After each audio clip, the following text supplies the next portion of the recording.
यह हरतालिका व्रत कथा शिव जी ने ही माँ पार्वती को सुनाई थी। शिव भगवान ने इस कथा में माँ पार्वती को उनका पिछला जन्म याद दिलाया था। सुने विस्तार से।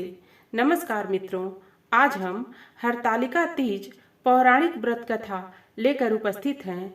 मित्रों, कथा में आगे बढ़ने से पहले आप हमारे चैनल को अवश्य सब्सक्राइब कर लेना, वीडियो को लाइक और अपने मित्रों में शेयर करना, एक छोटा सा कमेंट्स लिखकर हमारा उत्साहवर्धन जरूर करना मित्रों। तो आइए चलते हैं प्रसंग की ओर। हे गौरा, पिछले जन्म में तुमने मुझे पाने के लिए बहुत छोटी उम्र में कठोर तप और घोर तपस्या की थी। तुमने ना तो कुछ खाया और ना ही पिया, बस हवा और सूखे पत्ते चबाए। जला देने वाली गर्मी हो या कपा देने वाली ठंड, तुम नहीं हटी, डटी रही। बारिश में भी तुमने जल नहीं पिया। तुम्हें इस हालत में देखकर तुम्हारे पिता दुखी थे। उनको दुखी देखकर नारद मुनि आए और कहा कि मैं भगवान विष्णु के भेजने पर यहाँ आया हूँ। वह आपकी कन्या से विवाह करना चाहते हैं। इस बारे में मैं आपकी राय जानना चाहता हूँ।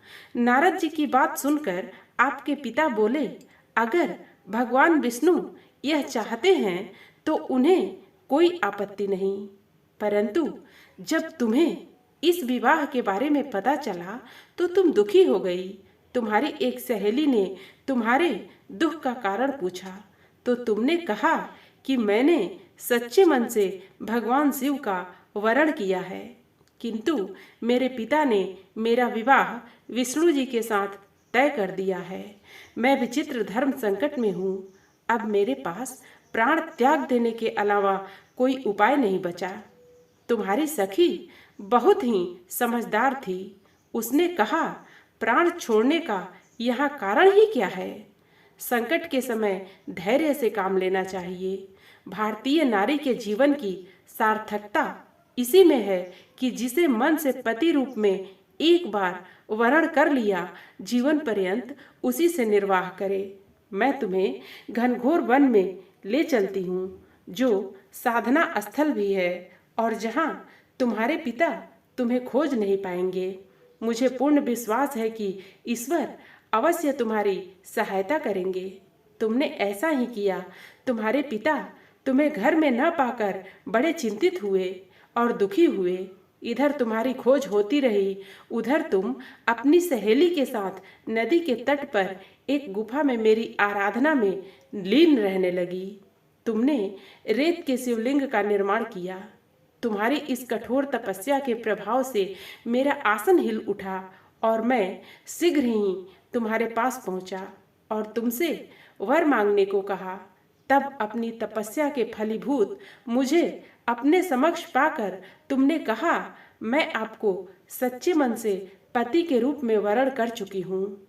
यदि आप सचमुच मेरी तपस्या से प्रसन्न होकर यहाँ पधारे हैं तो मुझे अपनी अर्धांगिनी के रूप में स्वीकार कर लीजिए। तब तथा वस्तु कहकर मैं कैलाश पर्वत पर लौट गया। उसी समय गिरिराज अपने बंधु बांधवों के साथ तुम्हें खोजते हुए वहां पहुंचे। तुमने सारा वृतांत बताया और कहा कि मैं घर तभी जाऊंगी जब आप महादेव से मेरा विवाह करेंगे। तुम्हारे पिता मान गए और उन्होंने हमारा विवाह करवाया।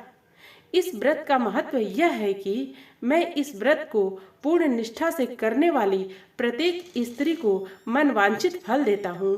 इस पूरे प्रकरण में तुम्हारी सखी ने तुम्हारा हरण किया था, इसलिए इस व्रत का नाम हरतालिका व्रत हो गया। इस व्रत से जुड़ी एक मान्यता यह है कि इस व्रत को करने वाली स्त्रियां पार्वती जी के समान ही सुखपूर्वक पति रमण करके शिवलोक को जाती हैं। सौभाग्यवती स्त्रियां अपने सुहाग को अखंड बनाए रखने और अविवाहित युवतियां मन मुताबिक वर पाने के लिए हरतालिका तीज का व्रत करती हैं।